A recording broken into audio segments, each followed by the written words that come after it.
అందరికీ ఈరోజు నేను మా అమ్మతో కలిసి మన జూబ్లీ హిల్స్లో ఉన్న పెద్దమ్మ తల్లి టెంపుల్కి అయితే వచ్చేసాము. మెయిన్ గేట్ నుంచి ఇలా నడుస్తూ వెళ్తే మనకి టెంపుల్ వస్తుంది. ఇక్కడ చూసారా ఫుల్గా గ్రీనరీతో ఎంత బాగుందో. మెడల్లో అమ్మవారి త్రిశూలం, శంఖం, చక్రం పెట్టారు.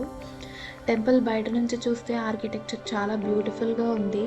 ఇంకా ఎంట్రన్స్ నుంచి రైట్ సైడ్ ఒక వే ఉంటుంది. అక్కడ నుంచి స్ట్రైట్గా వెళ్తే మనకి వెహికల్ పార్కింగ్ ప్లేస్ వస్తుంది.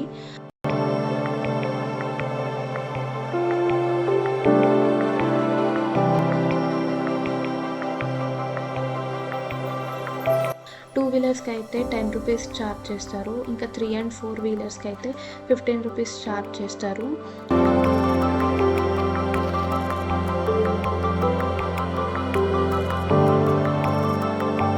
పార్కింగ్ నుంచి రిటర్న్ బ్యాక్కి వస్తే మనకి ఇలా చిన్న చిన్న షాప్స్ ఉంటాయి.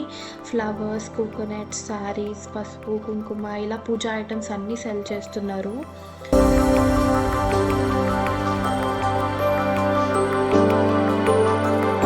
ఇంకా కొంచెం ముందుకు వెళ్తే పక్కనే మన ఫుట్వేర్ని పెట్టడానికి రూమ్ ఉంటుంది. అక్కడ ఫుట్వేర్కి 10 రూపీస్ ఛార్జ్ చేస్తారు. పదండి ఇప్పుడు దర్శనానికి వెళ్ళిపోదాం. గుడిలోకి ఎంటర్ అవ్వగానే కిందన ఒక గట్టులాగా సర్కిల్లో కట్టి ఉంటుంది. అక్కడ మనం ఏదైనా కోరిక కోరుకొని ఒక కాయిన్ని నిలబెట్టాలి. కాయిన్ పడిపోకుండా స్టడీగా నిల్చుంటే మన కోరిక ఖచ్చితంగా నెరవేరుతుందని నమ్ముతారు. నేను ట్రై చేద్దాం అనుకున్నా కానీ అక్కడ చాలా రష్గా ఉంది అని ఇంకా దర్శనానికి వెళ్ళిపోయాం. ఎక్కువగా రష్ లేకపోవడంతో మేము చాలాసేపు ఆ అమ్మని చూసే ఛాన్స్ వచ్చింది. పక్కనే ప్రసాదం కౌంటర్ ఉంటుంది. మేము లడ్డు అండ్ పులిహోర తీసుకున్నాం. ఇంకా బయటికి వస్తే ఈ ప్లేస్ కనిపించింది. ఇక్కడ కుకింగ్ చేస్తున్నారు.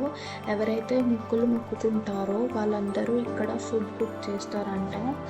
మేము లోపల ఉన్న ఇంకా చిన్న చిన్న ప్లేసెస్కి వెళ్ళాము. ఇప్పుడు వెళ్ళేది నాగదేవత టెంపుల్కి. ఇంకా రైట్ సైడ్ వెళ్తే మహాలక్ష్మి టెంపుల్ కూడా వస్తుంది.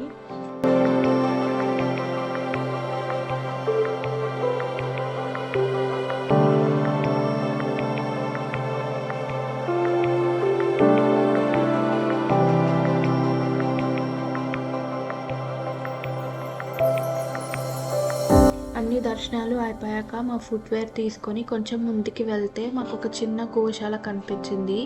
ఇక్కడ 2 చిన్న ఆవులు అండ్ 2 పెద్దవి ఉన్నాయి. నిజంగా ఇక్కడ చాలా పీస్ఫుల్గా ఉంది. ఎక్కడ చూసినా నీట్గా గ్రీనరీతో ఉంది. ఇంకా మెయింటెనెన్స్ అయితే చాలా బాగుంది. ఖచ్చితంగా అందరూ విజిట్ చేయాల్సిన ప్లేస్.